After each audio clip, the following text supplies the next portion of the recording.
Quinn was a founding member of the ESA in 2012, and over the past 4 years, Quinn has had 42 advisory mates. Only Quinn and Maggie have completed the entire 4-year journey with me. I've got to be honest, it's hard not to compare their survival to that of Katniss and Peeta in the Hunger Games. There's one male and one female tribute that survived the entire ordeal. Like the tributes in the outlying District 12, Quinn and Maggie were always in an advisory that was on the fringes. Not quite as removed as District 13, which is, of course, the arts advisory. Definitely an outlier, whose population was closer to nature than the other districts. Of course, we all know that if Quinn was really in the Hunger Games, he would win. He has spent countless hours wielding a sword, he can climb trees to hide, and he can operate an early 18th century musket should one be available. Additionally, as a sophomore, he did a year-long project where he learned all of the edible and medicinal plants in Rhode Island, and he took Jessica's zombie apocalypse ILB, clearly in preparation for the Hunger Games. May the odds be ever in your favor, Quinn. Of course, there's one thing that's not going to be in Quinn's favor, and that's that he's just too nice. It's become all too clear to me that Quinn doesn't like to lie. So, I don't know how he would kill a bunch of other kids off if he had to. In fact, we recently played a game in advisory where it was revealed that Quinn was the person in the advisory that most people would trust with their life. He was also considered the most likely in the advisory to become president. I think everyone can appreciate Quinn's kindness. When we were in the Gallagher building, he would always be late for advisory after lunch because he always helped the custodian, Everett, put the tables away. Everett loved Quinn and was always, that's his name, right? Everett? Yeah. He loved Quinn, and he was always telling me how much he liked him. This was back when Quinn didn't talk much, but Quinn has always been a great listener and a helpful person. For years, Quinn lingered at the end of every school day, pushing in everyone's chairs and picking up the pencils off the floor before leaving. I really appreciated that. The new kids in the advisory may think Quinn's a quiet guy, but they have no idea. When Quinn showed up at the Met, he really didn't talk. He would bring 500-page fantasy novels to school with him and would just bury his face in them.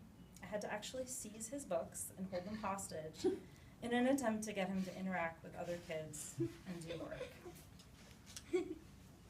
Quinn had been homeschooled during middle school and seemed pretty sheltered. Our first advisory trip was to the White Mountains.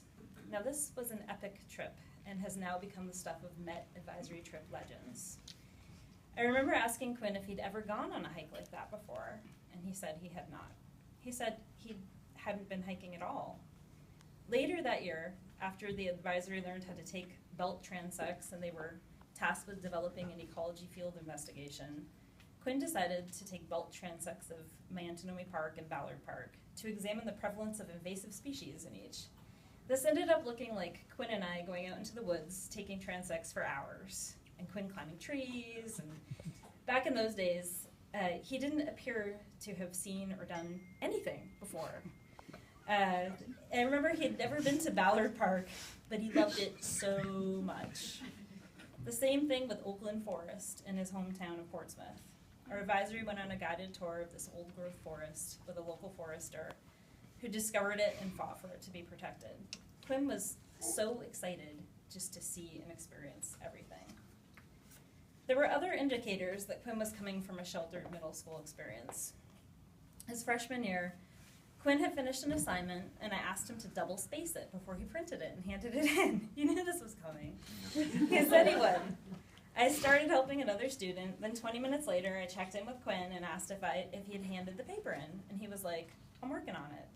And I was like, all you need to do is double space it. And he was like, I'm almost done. Later that day, when he handed the paper in, it was single-spaced. So I was like, Quinn, what are you doing? What were you doing earlier when I asked you to work on paper? And he was like, double spacing it. It turns out Quinn thought that double spacing a paper meant you put 2 spaces after each word. When I figured this out, I realized he must have thought I was completely insane for asking him to do something so asinine. Exhibitions used to stress Quinn out tremendously. Freshman year, he would start showing signs of exhibition anxiety as much as a month before the start of exhibitions. I remember his mother, Sue, telling me Quinn wasn't sleeping at night because he was so nervous. And at school, he couldn't focus and get work done, making the situation even worse. The thing is, Quinn's exhibitions have always been great. He always researches the heck out of whatever he is learning about, and he's a fountain of knowledge by exhibition time. As a freshman, Quinn had only one real interest, aside from reading, and that was wildlife. He would not consider any internship other than the Wildlife Center. I remember sending him off to call the Wildlife Rehabilitators Association one day. I doubted he would be able to build up the courage to make that phone call, since he was so quiet. But much to my amazement, he returned to tell me he had set up an interview. He was so determined to intern there that he overcame his fear.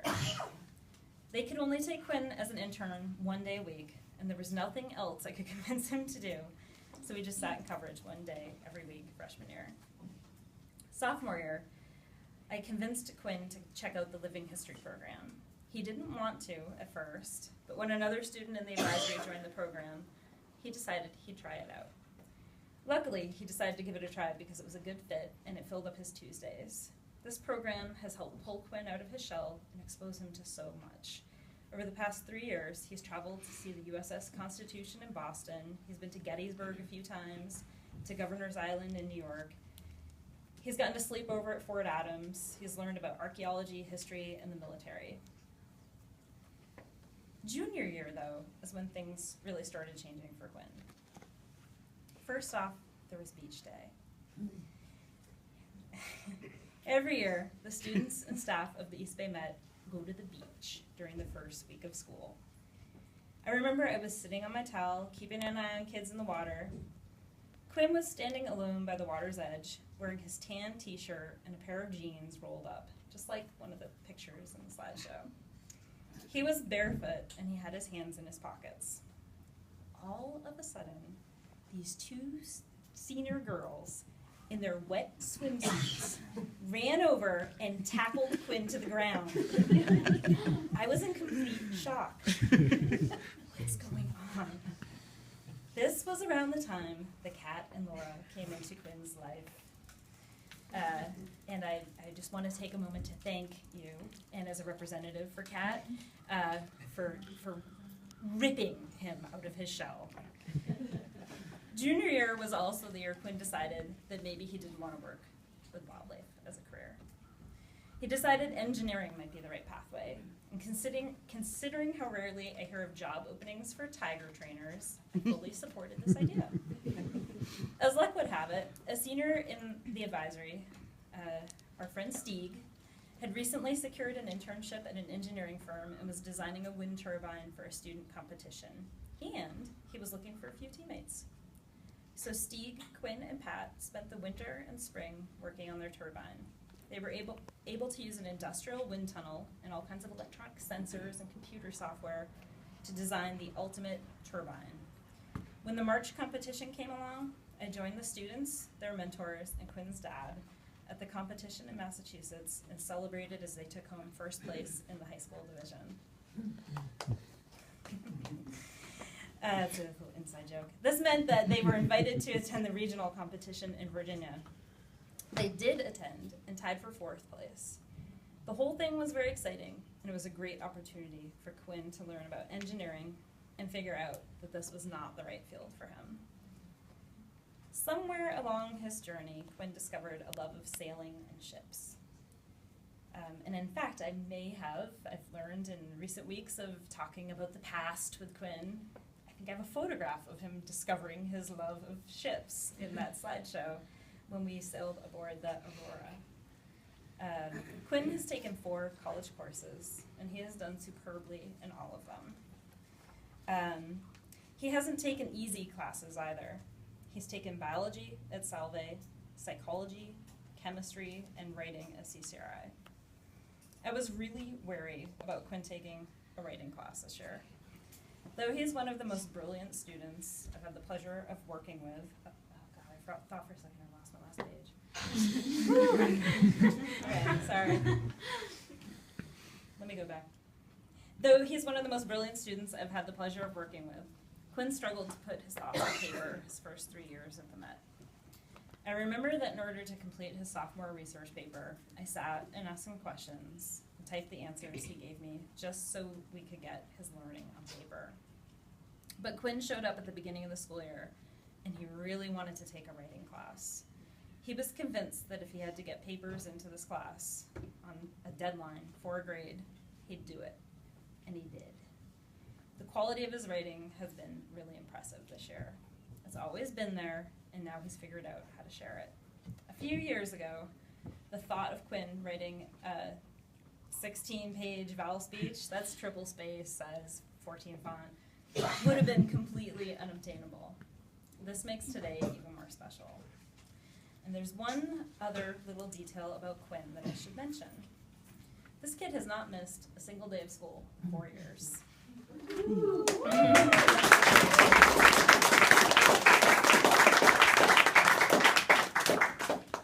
Thank you for being such a pleasure to work with these past 4 years. You have seen me on my best days and my worst days because you've been here every day. Our advisory has been a place of constant change, and the only thing I've been able to count on is that you're going to show up every day. Quinlan, Quinnathy. Thank you for showing up every day and being so kind, so helpful, and so even-keeled. Everyone has benefited from your presence. You've been a pillar in the advisory for me, and I'm sure things are going to completely fall apart when you're gone next year. We all wish you best of luck, and since Quinn would not invite anyone to introduce him, I have taken the liberty of inviting his mother to introduce him.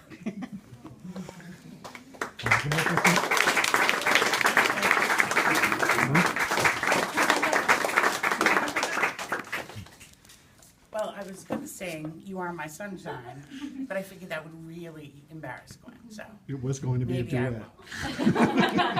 will. I've seen Quinn when he was in elementary school. I had to bring him. He always missed the bus, and our bus stop was actually at our house. So that's kind of difficult to do, but Quinn managed to do it.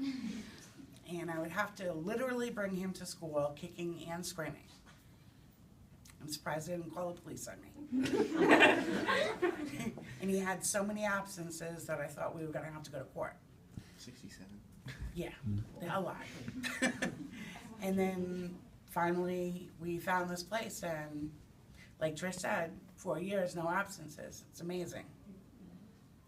I've seen Quinn go from 9th grade, a scared, extremely shy boy to an extraordinary, confident young man. I'm very proud of you.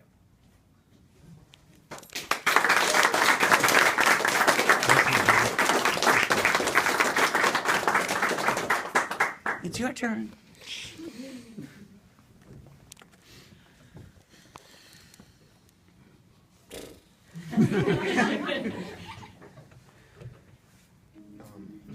I've had a pretty interesting history with other more traditional public schools.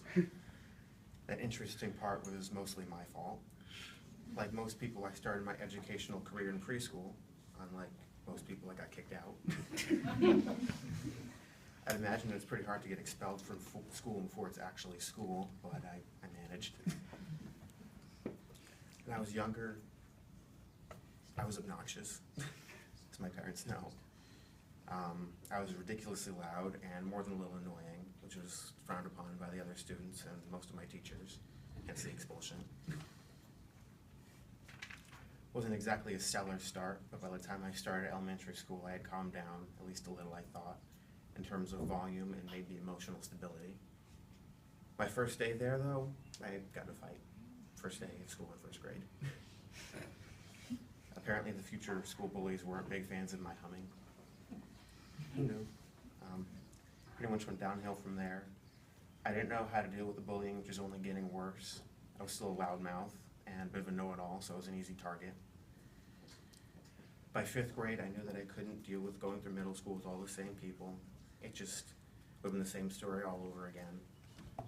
So I talked with my parents, and we eventually decided that I'd be homeschooled from then on.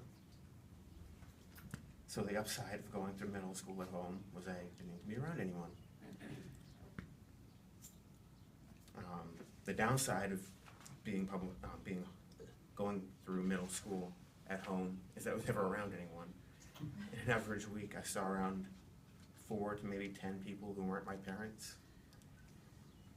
It got really boring really quickly.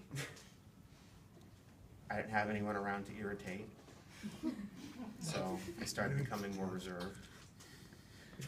I was never a social butterfly to begin with, but the lack of contact I had with others definitely didn't help. On top of that, I was having a hard time motivating myself to get any work done. I was doing so badly that I knew I wouldn't be able to get through high school without being held back at least a few times, and that didn't really appeal to me. Luckily, a friend of mine brought me an application for the Met that she got when she was in Portsmouth Middle School. At first, I wasn't sure what to believe. A school where you didn't have any classes and were only in the building 3 days a week didn't seem very realistic. Eventually, I decided I should probably check it out, since I was basically out of options. And I eventually ended up going to an open house. It was at the old building next door, and it was at night, so it took a little while to find it. But it was actually a real place, and I really liked what I was hearing about it. It seemed like everyone had something cool going on, and I really wanted to be a part of that. And at least it would be better than sitting in virtual isolation in my bedroom. My first week at the Met was interesting. At the time, I was about as antisocial as you could get, and unfortunately for me, I didn't anticipate the number of bonding activities we'd be forced into. It was like some perverse form of torture that someone thought would get everyone to like each other. For a while, I was starting to think I had made a serious mistake. Eventually, though, I started getting used to the way the school ran, and I started to get to know my classmates. The ESA is definitely not your typical advisory. It started off as a mixed grade group of 15 students who supposedly had an interest in environmental studies. That didn't last too long. With only around 4 or 5 people actually interested in environmental studies at any given time, and with people switching schools or advisories on a somewhat regular basis, it seemed like the ESA turned into a place a lot of students were sent, but there was no other spots open in the school. Even with the constant changes, the advisory has consistently been more or less like a family, albeit a seriously dysfunctional one. I'll never forget our first advisory trip to the White Mountains in New Hampshire. After getting up for breakfast at 5 a.m. in the lodge we'd stayed at overnight, Trish and Kara took us up over half a mile of the Glen Boulder Trail. In a few hours, we finally made it to the Glen Boulder, where we stopped to eat and rest a little bit. After around 15 minutes of people taking pictures and making small talk, I was ready to keep going. I overheard 2 other students who were talking about asking if they could go to the summit, and I asked if I can go too. About 5 minutes later, one of them said that they'd asked Trish, and that she said yes to us going further ahead. Well, she didn't.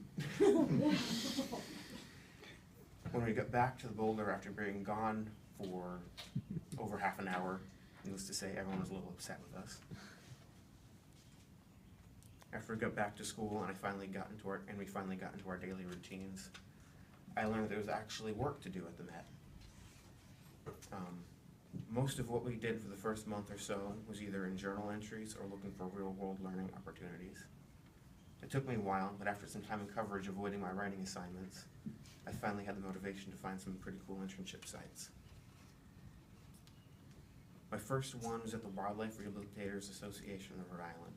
I liked going there, and I definitely learned a lot about all animals at the clinic, but unfortunately I wasn't able to interact with the wildlife like I wanted to because of my age. So I went on to find other internships where I could learn in a more hands-on way. Since my career interest shifted from wildlife to environmental engineering, I decided to work with Navitec on designing a scaled-down wind turbine for a competition. Over the summer before I went there, I had another engineering internship with Northeast Engineers, where we did a lot of surveying work and looked at a lot of plans. and made lots of copies. Both of those experiences were very educational, and they definitely had their highlights, but I found out pretty early on that I really didn't want to sit around on a computer all day to make a living. My latest internship is with Oliver Hazard Perry, Rhode Island, which is an organization that will teach others how to sail more traditional types of ship. There's a lot more hands-on the internships I've already mentioned, and learning a lot more on a daily basis. Plus, it's a lot of fun climbing around the top of a mast to work on the rigging. Another internship of mine, which I've been part of for 3 years now, is the 14th Regiment. It's part of the Living History program that's held at the Providence campus that reenacts what it's like to be in the Union Army during the Civil War. The 14th has had a pretty big impact on me as long as I've been a part of it. Everyone needs to show some responsibility when we're in public, especially when we're using firearms. Also, over time, you're expected to step up and show newer people how to get things done.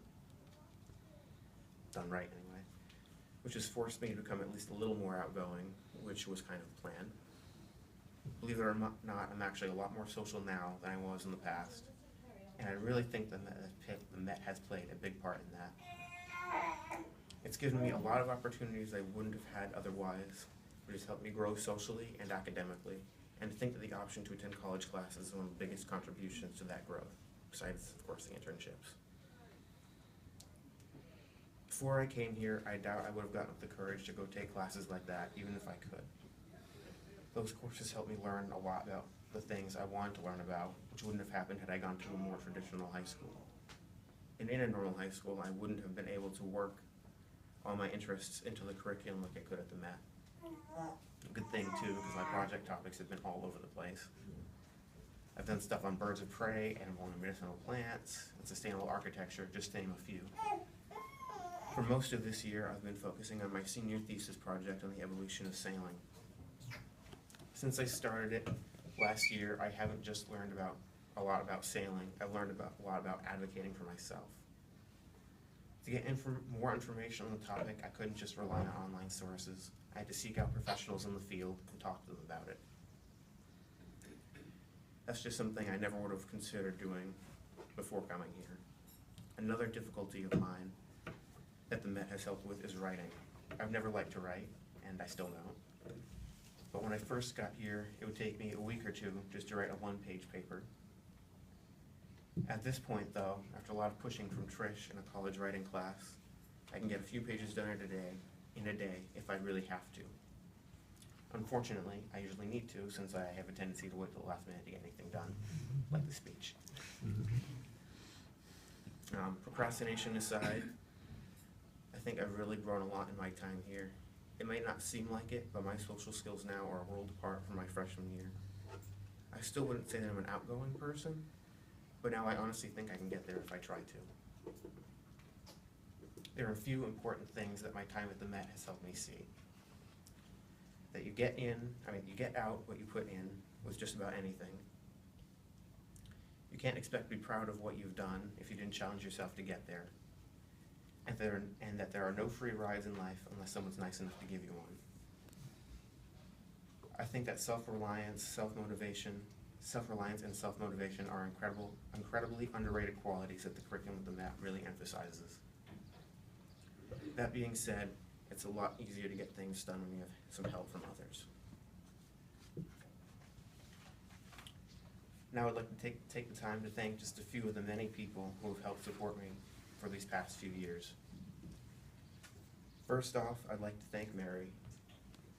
She was one of the first people I met when I came to the Met, and I think I'll always remember how passionate and involved she was with all of the students' work. She really helped kickstart all the positive experiences I've had here so far, and for that I'll always be grateful. For all the support that they've given me with my writing troubles, I'd like to thank Kara and Denise. They definitely deserve a thank you for dealing with that for any amount of time. I also want to express my appreciation for Wendy and Stephanie. They both helped me come out of my shell a little bit, even though they had to listen to my complaining every week. And I think I'd be a lot more nervous about leaving the Met if it weren't for Joe. She's helped me see how to take advantage of some of the many opportunities that are out there. And she kept on helping me out whenever my plans changed, which was fairly often.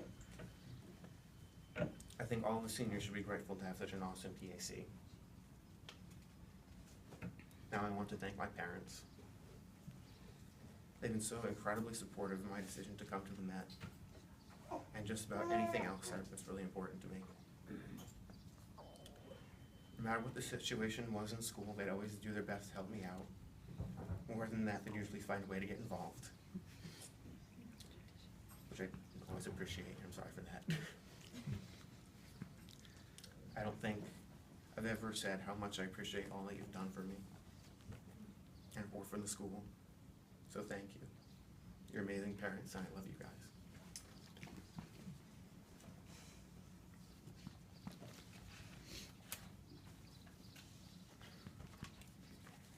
I've saved the longest thank you for the person who's more responsible for pulling me through high school than just about anyone else, my advisor. I'm lucky enough to have a few really strong mother figures in my life. I can say beyond a shadow of a doubt that Trish is one of them. It's not fair, Quinn. You gave me a fake speech. I did.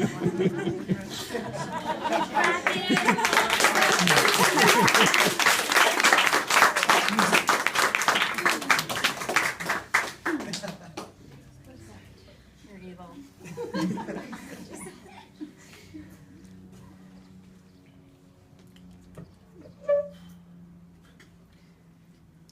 I don't know how she's been able to put up with me and the other 42 students she's had in the past 4 years, and still know what anyone's up to. I can only guess that's because she genuinely cares about all of her students she works with and wants to see them succeed, even if she wouldn't necessarily admit it. I don't think many people realize what an incredible advisor Trish really is.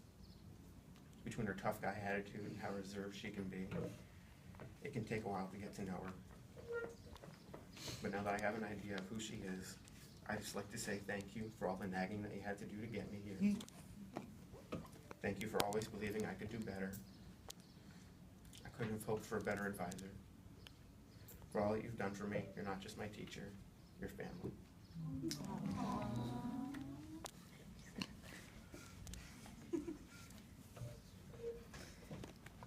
I wouldn't be the person I am without the support of all the amazing people I've been lucky enough to have in my life. I'd like to say that I'm finally comfortable with who I am, and that's something I'm proud of. For a long time, I didn't think very much of myself and was ridiculously worried about the future. I'm so much more confident now than I could ever remember being. And I know a lot of that confidence is a result of the support I've received from my family, friends, and anyone and everyone here at the Met. Thank you for listening.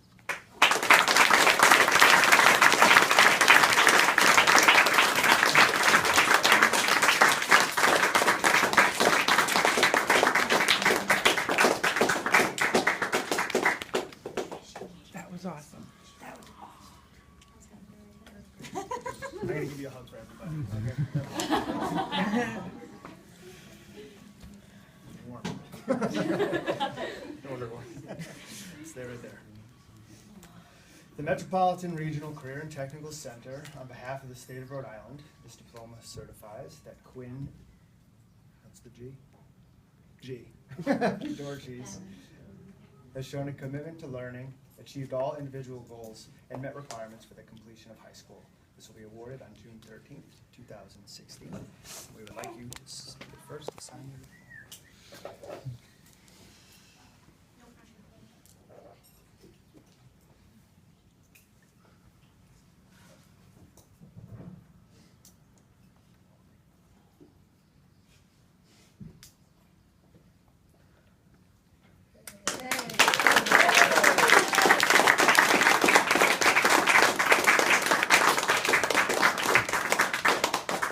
Trish and I would like to sign it to make it official, and then you may invite anybody you would like to sign.